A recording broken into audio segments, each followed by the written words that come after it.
Hi, this is Rob Bagby reporting for Bytes by MSDN. Today I've got Brian Noyes with me. Thanks a lot for coming out, Brian. Absolutely. Brian, something that people probably don't know about you is you used to be a fighter pilot. Yeah, actually, I used to fly F-14s in the Navy. It's amazing. Previous career. And now you work with Javal? Yes, I work with Javal and Michelle and a bunch of us at iDesign. Which would you consider more dangerous, working with Javal or fighter pilot? Well, there were certainly more physical hazards in flying fighters.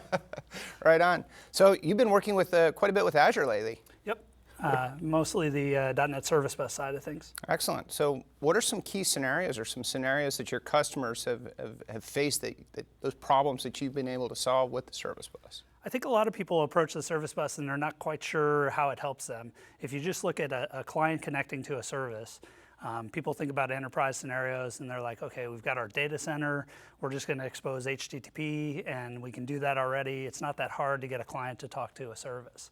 But what they kind of discount is the fact that first there's a lot of infrastructure they have to put in place. And especially for smaller companies or a product that they're not quite sure whether it's going to take off or not, investing in that infrastructure, that's kind of where the Windows Azure prospect comes in and is attractive, is that they can just put it out in the cloud and pay as they go kind of to see how it takes off. But the other aspect is just opening up those ports for someone with a data center that's already provisioned and ready to expose things to the outside world. That's not a huge prospect. But when you talk about smaller scale scenarios, that service may be on home PC or a small business office or something like that. They don't really have the infrastructure to just open ports. They might be able to, but the hazards of doing so to that application can be pretty large. I think it's kind of interesting. The Service Bus is, arguably the one for large enterprises. It's their easiest jump into Azure. Right. A lot of people tend to think of Azure as everything's Azure, everything's not Azure, but right. it's not like that. There are services that you pick and choose, and the Service Bus kind of gives you that opportunity to, reach back into your network. Right, and I think one of the biggest scenarios I see, I do a lot of work with WPF and Silverlight smart client scenarios, and to me that's where the .NET Service Bus really shines, is that it's like I said, it's not that hard to get a client outside your firewall talking into the application for larger scale scenarios. What's really, really hard is to talk back to that client.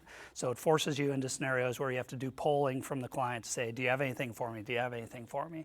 With the Service Bus, you can very easily set up scenarios where you call back to that client. You have clients talking to clients, out across the internet kind of thing, because ultimately none of those are really calling directly into each other. They're all kind of calling out through the cloud, so it's always outbound connections that they need that pretty much everyone can get an outbound HTTP connection. That's kind of the key point, is that for callback type scenarios, events, those kind of things, the Service Bus has a lot of attraction for those smart client scenarios. So can you think of just a scenario that maybe a bunch of businesses might have that they could kind of wrap their arms around to understand where they might take advantage of the Service Bus? Sure, I think any kind of distributed client scenario, whether it's insurance agents in the field or realtors or technicians for a cable company, a telephone company, something like that.